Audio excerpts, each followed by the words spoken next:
A lot of agencies are struggling right now, and there's a lot of money being left on the table. Now, I recently did a webinar on how agencies can get bigger agency retainers. And I walk you through a step by step process, and I share with you how one of our clients actually increased their client revenue each year by over 44,000 per client that they were actually taking on. Now, I do a lot of webinars like this, so make sure you actually subscribe to the newsletter. The link's in the description. One of the biggest things in order to take your agency to the next level is really to close those bigger retainers and to close those faster. And in order to do that, there's 5 really kind of steps that we need to go through. But the thing is everybody wants the biggest growth, but the biggest mistake agency owners make is selling the traditional way. And the problem is you're going to lose money on profit of how you're probably selling right now. And our mission is really to create a resource I wish I had when I was running my first agency. And, a lot of you are probably accidental agency owners like myself. I got started in 1999 with my first agency. And my first website I created was a website called In Shit. And it got really popular because it was a parody website making fun of NSYNC, and it featured me and 3 of my friends. And then someone was like, man, this is pretty funny. And let me, can you design a website for me? So I started off doing $500 websites by accident. And for many years, I was just kind of reacting to the market. And I really didn't have clarity of where I needed to go. Everything was blurry until I put on the glasses, and I really focused on who are my perfect clients? What is the service I need to offer? And so one of the questions I want you to really ask yourself right now or later on, or go back and ask your team, is this: if you were going to be paid on only performance and only after you delivered amazing results, and the better results that you got for your clients, the more you would actually make, who would that be for? And what would you do for them? That's what I had to do in order to figure out what I needed to offer. Who do I need to go after? Rather than saying, I go after B2B. B2B is not a niche. Or going, well, I don't want to kind of segment myself to one industry. Look, you're only marketing to that industry. You still can take on work outside of that, but you have to have that focus. And that's really the first step in order to get bigger retainers, because the more specialized you are, now we can position you as a trusted advisor. So that was really kind of the big challenge that I was always struggling with too, right? Before I, could position myself for that particular niche. And a niche could be around a particular service, it could be around a particular market, or it could be actually both. And the hardest thing is really figuring out, how do I stand out in the marketplace? How do I become that red crayon when everybody else looks like that Me Too agency? And one of the things, and this is the step number 2, is what are the right questions I need to ask in order to position my agency as the choice rather than a choice. A lot of us and a lot of agencies I've seen that we started working with, or that even I used as an agency, they position themselves as this kind of slimy sales guy. And that's why a lot of you probably go, I don't want to even call my agency, because that's kind of how the industry looks. But what we need to do is we need to change the conversation, and we need to ask the right questions so we can kind of position ourselves as that nurse or that doctor, that when we come into the hospital, they're asking the right questions. And then you can actually avoid a lot of the wrong prospects. I mean, how many of you guys chat with a prospect for a couple days, couple weeks, couple months? I've even known people have chatted with the wrong prospect for a year only to find out that you're chatting with the wrong person. I want to give you some time back, and I want you to go through a process that I call NBAT. And this is really kind of the first 4 questions I ask on a call when I'm talking to a prospect in order to kind of position myself as the choice. And so the first thing, it's very easy. N stands for need. What do they need? Does it match up with If I was going to be paid on performance, is this the client? And is this what we can actually do? The next is budget. What is their budget? How many of you guys ask the budget on the first call within the first 10 minutes? Probably about 25% of you would probably say you do. And then probably out of 50% of the 25%, if you guys want to do that math, 12.5%, probably hear the question, I don't have a budget, or you tell me. Well, I want to give you something that you can get the budget from the prospect about 99% of the time. So I would always go, what's your budget? Typically answer is like, I don't have a budget, or you tell me. I'll say, great. And there's two ways to do this. And I call this my budget buster. The first one, it has to go with your personality. I'm going to say, well, good. I love working with people that don't have a budget, so I don't have to worry about, pricing, and we can charge whatever we want. Whoa, whoa, whoa, whoa. And then I kind of go, so you do have a budget. Well, I need to know kind of a range. And a lot of you probably do this, but you're doing it wrong, where you start small. As human beings, we're programmed to really remember the first number, and then we forget. So if you go, I just need to know a budget of what you're trying to stay around. Are you trying to stay around $1,000, $5,000, $10,000? What's the number that you're going to remember? $1,000. So I'd always start really high. I'd say, are you trying to stay around $1 billion, $1 million, $100,000, $10,000? What's your range? And almost every single time, if you do this and you start really high, you're going to shock them, but then they're also going to remember you're a premium. And that's what I want you guys to do. The next in NBAT is authority. Now, you just can't assume based on their job title that they're the authority in the decision making. So the one question I'd always love to ask is, based on what you told me you need, how does this align with your overall business objectives? And by doing this, they'd be like, well, I don't know. Well, who would know? Bob knows. Who's Bob? He's the CEO. Cool. Is there a way we can get Bob on the call just so we can make sure we're all on the same page? It's a nice way to position that. The last part of NBAT is timing. I always have a saying, there's no such thing as a bad agency client. There's only a bad prospect or a bad process. And a lot of us have chatted with that prospect that says, I need this done yesterday. And their expectations are so wrong. So what we're trying to do with NBAT is just to give ourselves some time back to qualify, is this the right prospect for us? So they become a great client, not a bad client. And if you ask them the timing. Now, after you qualify them, and this is within the first 5 minutes, I immediately go into like what a doctor would do. And I ask kind of the 3 I's. Cool. Based on what you need, tell me what's the biggest issue that you're actually having. Now, a lot of times people may lie to you or they don't know, and you have to help them figure out what is their biggest issue. So if they go, I hate my website, I need a better website, that's my biggest issue, really you have to dig deeper and you have to ask the right questions. Well, getting a new website, what's that going to do for you? Why do you need that website? Then they're going to say, well, it's really a lead generation problem. So now that's their biggest issue. So next, what you have to do, the next I, is what's the impact? What's the impact that it's having on you that you're not getting leads on your business? Oh, that's $1 million problem. Or if I can generate leads for you on the number that you want, what's the impact that that's going to have on your business? Now, it's important to really kind of put together is they have to set the impact. If you tell them the impact, they're not going to believe you. And then the last I is, how important is this for you? Now, if I'm talking to Warren Buffett and I found $1 million problem, he may say, that's not that important. I need to solve this $1 billion problem. So when you do this, this will actually help you with your follow-up strategy later on, because a lot of you probably go to a prospect that you sent a proposal to and you say, hey, I'm just calling to check in.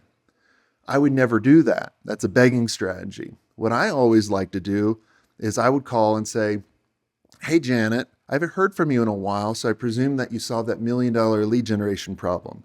Janet will say, no, I haven't. Well, is that still important to you? Yes, it is. Cool. I'm glad I called. Sign here, you can answer any questions.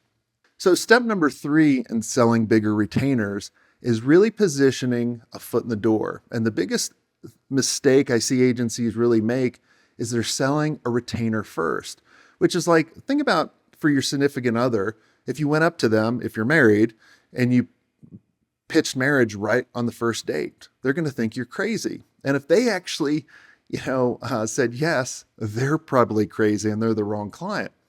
And so what we need to do is we need to position a foot in the door offer that's an irresistible offer that converts the prospect 2 times faster too. And one of my first clients that I showed this 5-step process really went from $25,000 a month retainers to $87,000 a month in 2 months by just changing these little things that I'm going to show you. Now, their traditional way that they were using, they were closing at 50%. Their sales cycle was around 60 days. Their average retainer was $5,000 a month.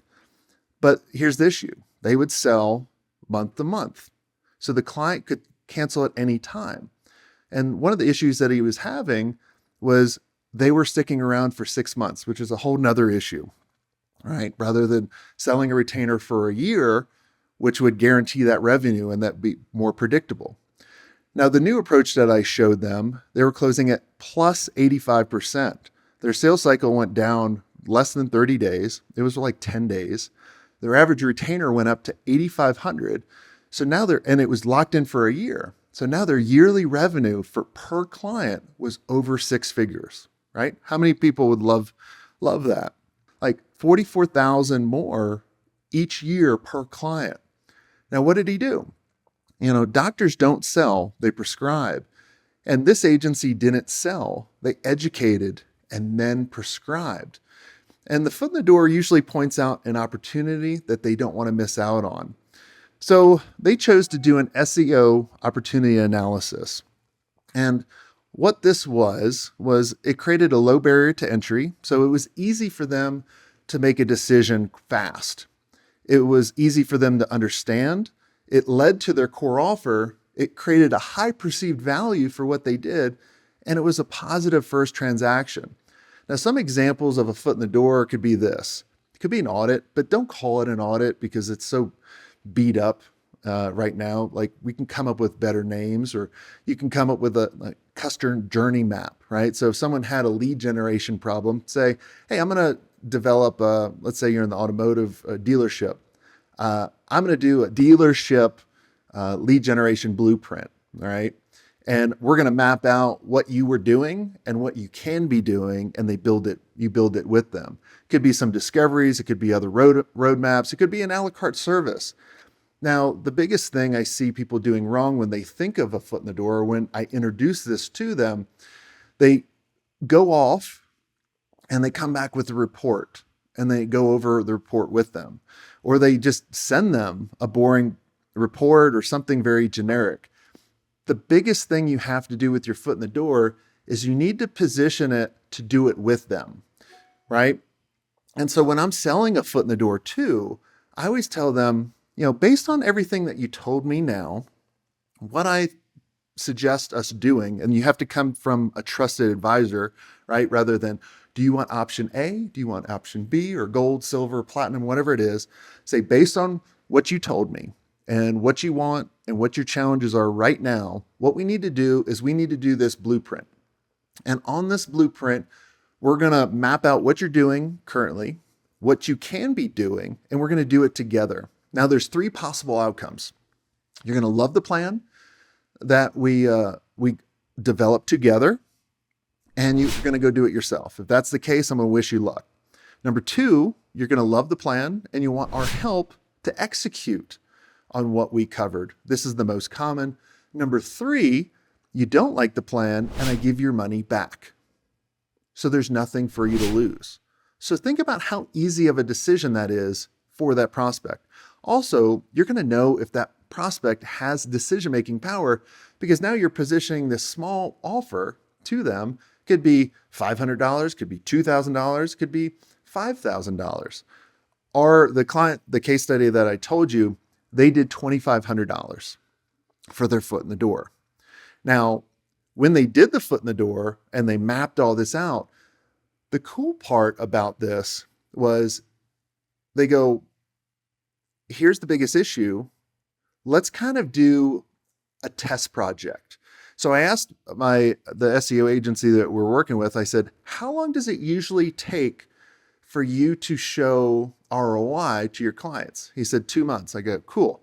We're going to position to do a 3-month project with them. So in the project, they're going to start seeing results. And the cool thing is the project solves the problem that we highlighted in the foot in the door. So once you review the findings or the direction that they need to take from the foot in the door, you ask them, do you think this is a good plan? And they're going to be like, yeah, because they built it with you. And that's the importance of this. And then you go, would you like our help with this? So like I told you, my client positioned this 3-month project for $15,000, which was basically what he was charging before, right? $5,000 a month. It's like, cool. So now, once we were in the project, now we start positioning the retainer while we're in the project. Rather than after the project's done, you position the retainer. That's a no-no, because psychologically, the client is done with the project and they don't want to start something new. But if you can start showing them results, right? Then you can go to them while you're still in the project and be like, hey, I've been discussing your business and where you want to go. And I have some ideas I'd like to show you that are outside of what we're doing with your project right now. And so you go over those ideas with them. And then at the very end, this is your closing. Do you think this is a good plan? The same thing that you use to position, the foot in the door, the project, everything, right? Would you like my help with this? Now, my client did this and he was able to get $8,500 a month, a retainer for 12 months because he built this offering ladder. He made it an easy decision rather than commit $8,500 for 12 months right off the bat with just a couple conversations is very hard, right? It's risky. It's a big decision. So how can you de-risk it? How do you make it an easy decision? Sell the foot in the door. Something that they could get their money back. Something that you're probably already giving away for free. And then you position the project. A lot of people forget the project, then they go to the retainer. It's still risky, right? They've only chatted with you a couple times. Now they started seeing results. All right. And so again, I'm going to show you the fire, 42,000 more a year per client. So think about, you get 10 more clients a year, that starts adding up. 20 clients, 50 clients, or whatever the number is. So I just want to kind of recap the 5-step process for optimizing your growth and getting bigger retainers.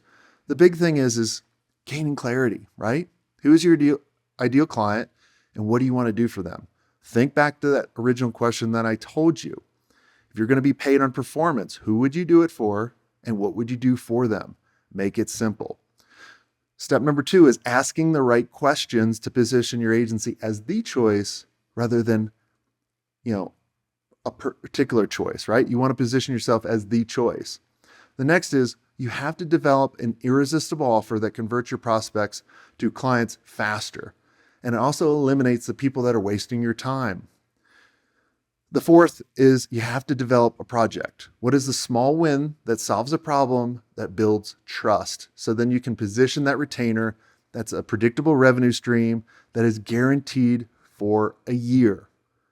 This is the 5-step process that thousands of agencies like you have gone through. It just takes some time. I hope you enjoyed this content. If you want more content like this, make sure you click on the link on the screen or check out your most popular podcast platform where the full episode is there. And until next time, have a swank day. What are you doing? Go check it out. Click on the link. I'll see you soon.